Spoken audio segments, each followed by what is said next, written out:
Montessori Grandma.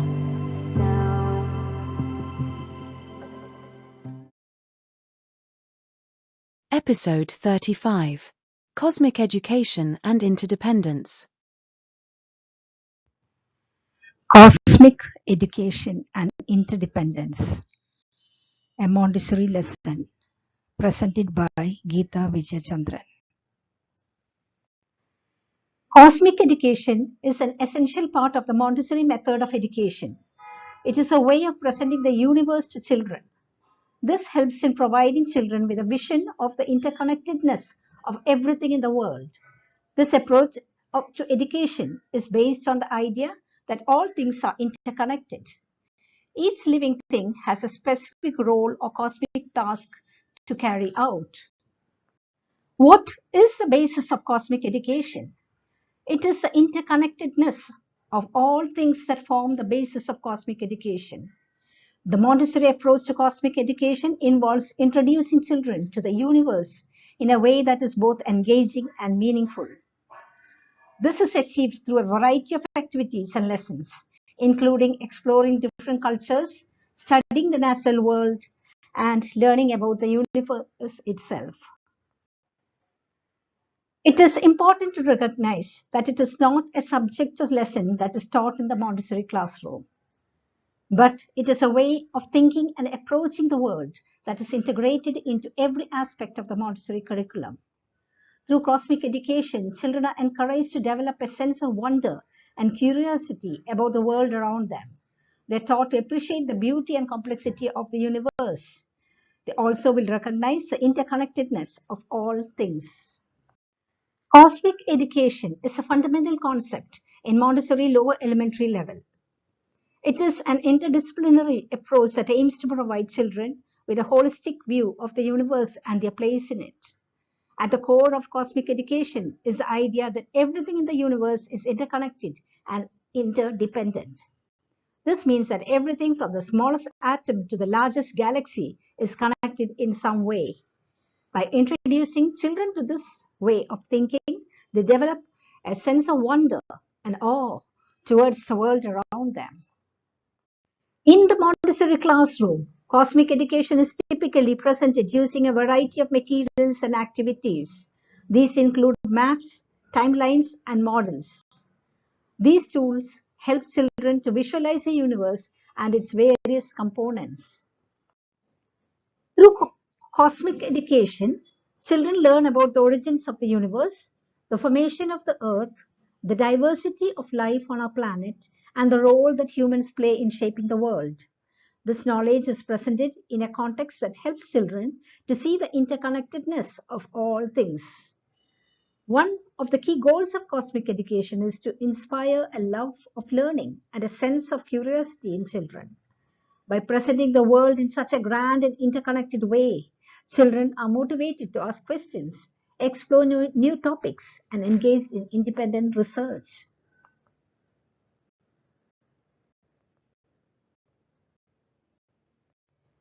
The cosmic task is not limited to humans alone. It applies to all non-living and living things.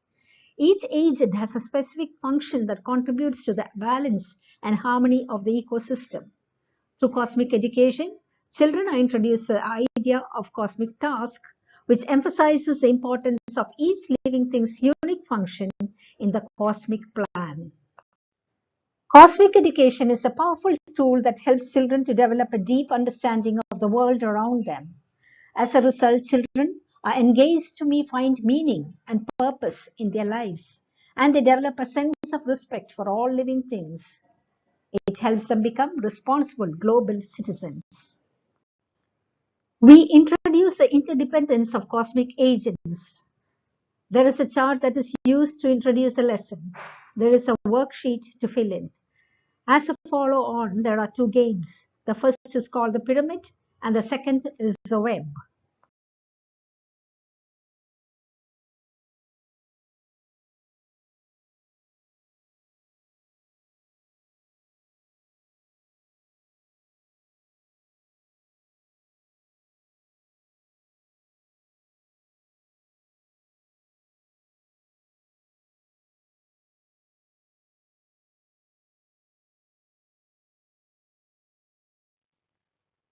Look at the sun and the rocks. The rocks depend on the sun. They depend on the sun because the sun heats the rocks, and when they are heated, they start to crumble. And in this way, the land becomes useful. The rocks need to be crumbled so they can support life. So the rocks depend on the sun. We could say that the land depends on the sun. When I say the word depend, I mean that all these things rely on one another. Now, let us look at water. The water depends on the land in order to start that water cycle. That is the way that water is able to do its work. Once this water is heated and gets heated faster than the land, it creates an updraft of air, and that carries the water onto the land. This makes it possible for the plants to begin to grow on land. Without land, the cycle of water wouldn't really be possible. Here we have plants. The plants depend on both the sun and the water for their life. The plants need the sun and the water to make their food. Plants also depend on animals because they provide fertilizer to plants, and the plants also need carbon dioxide that is given off by the animals. So plants depend on the sun, the water, and the animals for their life. We know that animals need air, water, and food to survive. Animals depend on the plants for much of their food. Animals depend on the water to stay alive. Animals depend on the plants for the oxygen they breathe. Next, let us look at human beings. The yellow whole circle stands for all of humanity. These human beings have spread all over the earth, and together we call them humanity. That is what the symbol symbolizes, humanity.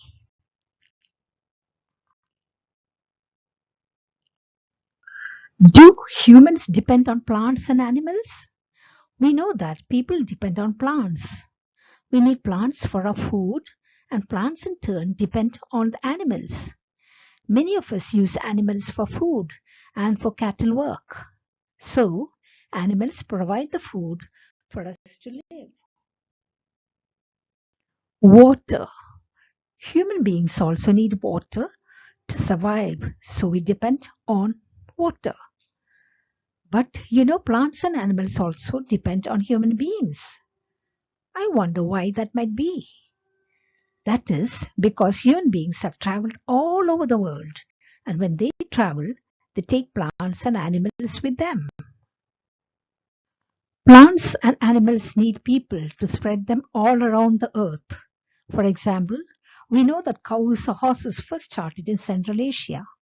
Nowadays, we can find those animals almost anywhere in the world. Another example, we know that pigs first began in Southeast Asia, and so did chickens.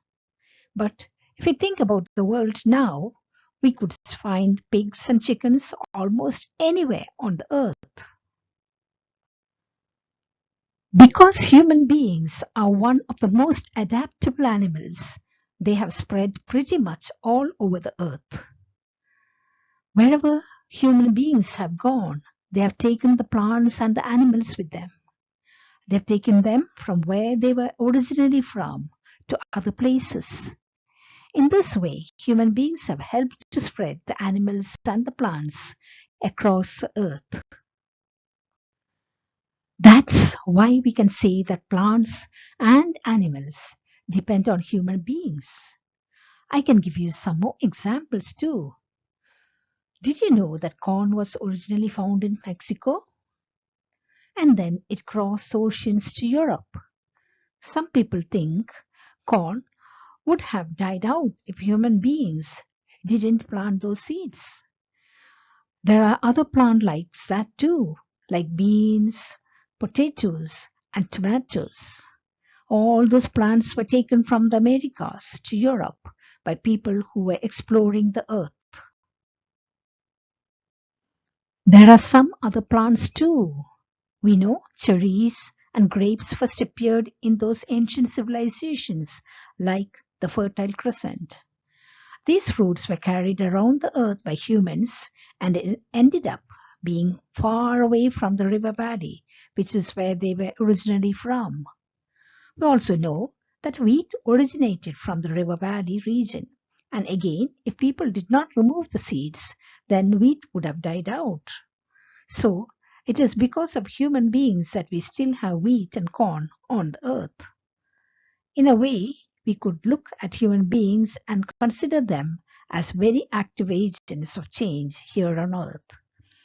When you think about some of those ideas, you can really understand how human beings have helped in the evolution and spread of both animals and plants. But there is something else about human beings to think about.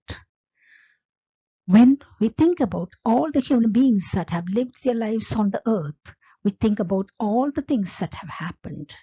We know human beings have invented and created a lot of different things. I want you to look at this silver circle. All those inventions and ideas, all those creations have created what we call a superstructure above the natural world. All human beings depend on this superstructure. We all depend on it today. This silver circle stands for Sopra Natura, and that is something that has been built up over time by many human beings. Because of the way we live now, human beings have become dependent on Sopra Natura. I want you to close your eyes. Think about doing your work with no pencils. We do not even know who invented the pencil because it was so long ago. We have other tools and ideas about that. And what about the alphabet? We know the Phoenicians have a lot to do with the alphabet, but we do not really know who the first person was who wanted to change it to make it an easier system. What about the first person who created the wheel? Those would be examples of some of the good ideas that we still use today. We can say we depend on those ideas. Sometimes life can seem very complicated or even discouraging. I wish we could go back to a simpler time. What about if we went back and lived in nature? But do you think human beings could really survive? Could we live without having no electricity or having no water to come out of a tap? Could we live without a main transportation, or could we really give it up? So, as people have lived through all of time taking things from the environment and working on the environment in order to meet their physical and spiritual needs, slowly all these human beings have created the superstructure on the earth.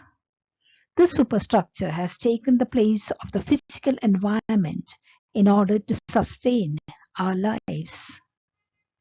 Maybe we could still survive if we did that. Maybe we could give up some of the physical. But what about our spiritual needs? Even if we didn't mind being cold or hungry, would it cause us mental discomfort to give up art, music, or religious practices? Could you imagine a life where you did not have those things? Now you can open your eyes. Dr. Maria Montessori thought about this idea and she called it sopra natura. This word sopra natura comes from Latin, and sopra means above and natura means nature. All these things in the sopra natura have really become important to us, and it would be hard for us to live without them. That's why we have these arrows to show that we all depend on one another. We also have arrows that go from the sopra natura to the human beings. That is because all the ideas of human beings and all the things that we have created or discovered, all those things are there to benefit everyone. These ideas that people have come up with have been shared with others. Once something becomes a part of Sopranatura, it belongs to everyone. Since the time of Homo sapiens, although we have not changed that much physically, we have certainly become a product of the structure that we have created in Sopranatura. So we are a result of all these creations and ideas, and we cannot really exist without them now. We have become so used to being able to travel far, to understand what is happening out in space, that all is a part of our daily life now. That is how all human beings are dependent on Sopranatura. The exciting thing about Sopranatura is that it is not the creation of one person or a few.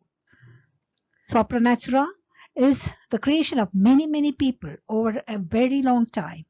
So that is why we have those arrows going both ways from human beings to Sopranatura and back again. As we contribute to Sopranatura, we also benefit from it. What that means is that everyone in this room has their own contribution to Sopranatura. This is the story I wanted to tell you today. Please refer to the chart as much as you like. At another time, we will talk about the two games we can play.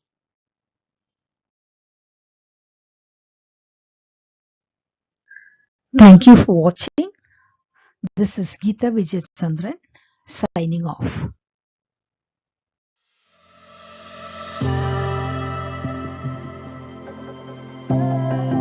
Montessori Grandma.